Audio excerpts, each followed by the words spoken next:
Hey everybody, I'm hanging out with Mere Gehres. She's from Michigan. She's been a sculptor, a painter, and a glassblower for 5 years. She moved to Atlanta to continue her art career. We're going to talk to her about her work and how she likes being an artist and how things are going with her. How you doing? Doing all right. How are you? Good.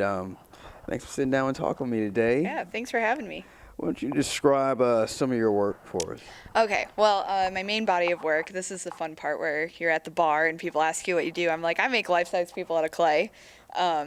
So a lot of it's kind of, it can get morbid. I'll have organs coming out. This latest piece I did, she had an open stomach, and then I actually made each organ out of fabric and just like spilling out, and it's called toying with the interior, because then you can walk up and they're like little toys. Actually, when I was installing the show, a puppy kind of thought that they were chew toys. Yeah, that was exciting to chase a month's worth of work around. But anyway, so I do stuff like that. I also a piece that is going to be in a show tomorrow is it's a life-size person painted in chalkboard paint, and the whole idea is that then you can walk up and draw on it. So right now my work, I'm more interested in interactive work, and I'm kind of seeing where that goes, but that's kind of new, so we're working on it. So you're creating life-size sculptures of people. Yeah. Are these people you know when you have models come out? Is this... Go ahead. Okay.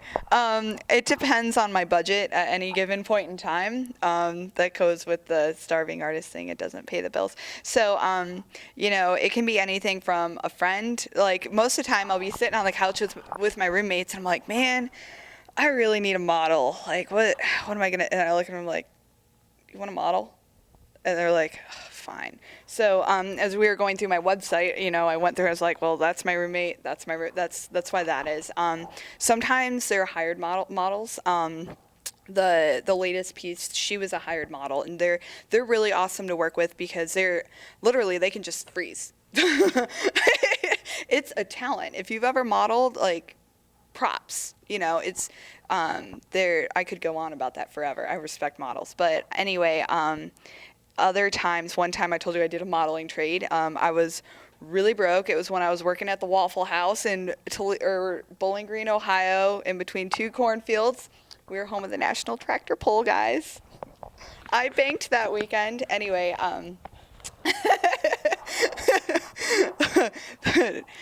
so I went up to my friend, and he was a painter, and I was like, so I hear you need a model. And he was like, yeah. And I was like, I need a model. He's like, cool. And I was like, trade? So, it really depends. As long as I have someone to model for me, it's all good. When you did create your work, be it sculpting and painting, do you have an image in your head of how you want the final piece to look, or is this something that comes together as you're creating it? Well, also a good question. We were, as we were talking about earlier, my paintings are very much reactive. I have so many images in front of me, and I'm like, I want these to go on a painting, and it just, this flows into that, flows into that. But when it's my sculptures, that's such an investment of time and money. So, I'm like, okay, so this last piece I knew was going to be a girl with organs coming out of her. So, okay, I need my model to do something like this, and then I work with the model, and then I have that image, and then, okay, I have to cut a hole in her stomach. But so the building has to be very planned out, but as far as what the final piece is going to look like, I have no idea. It's a surprise every time. I'm always like, this is going to look awesome. Take two. So there's a certain point in time where you can kind of see where the piece is going, and you see like... And you don't like it. Or maybe things are flowing right into the direction you want, and you're saying, okay, I'm going to probably finish this at this particular time. And then it's 2 days later.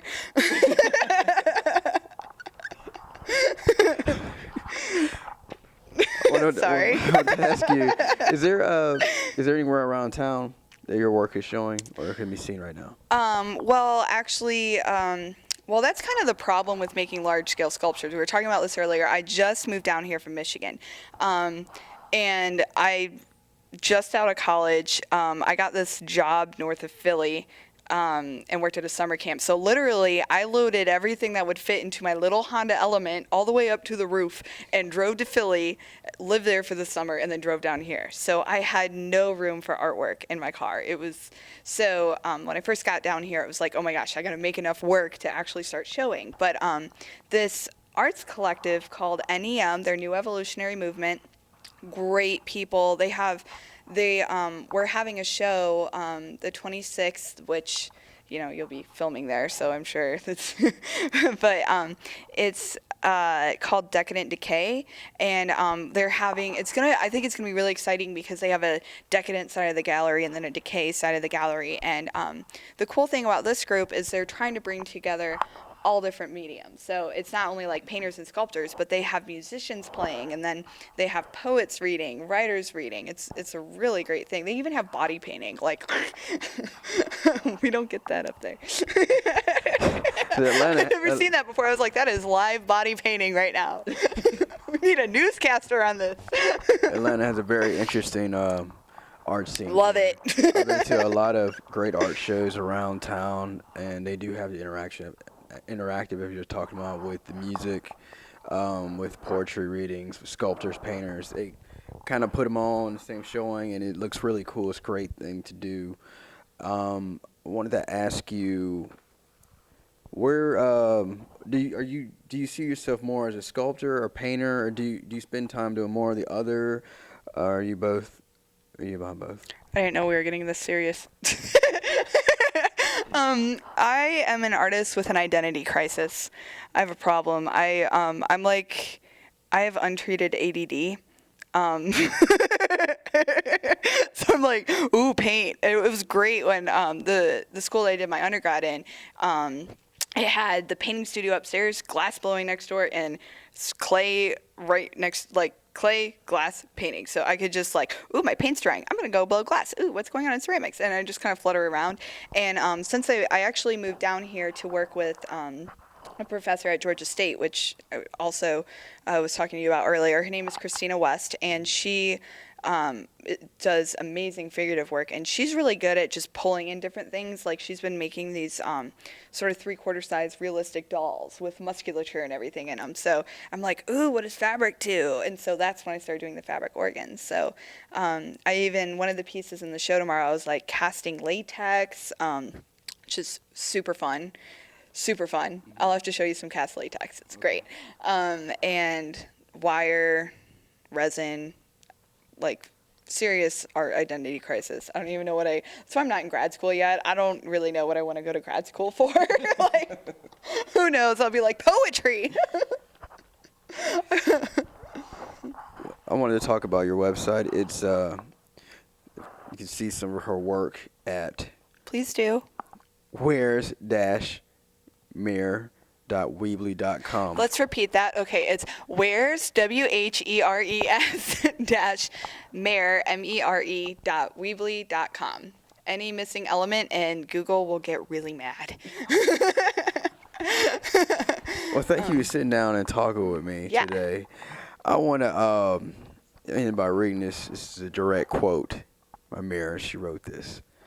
The body and the mind, core or selfhood, are one and the same. When the mind becomes sick, the body slowly begins to weaken and break down. As the body weakens, it becomes a trap in the mind, resides in against its will. Realizing and acknowledging that correlations is important to our well-being. You just made me sound really intelligent. Thank you so much for that. Well, I'd like to thank you for coming on and sitting down with me and sharing with us who you are. And we look forward to hearing and seeing more about you and your work here in Atlanta. Hopefully I'll be around for another year. Thank you. Thank you.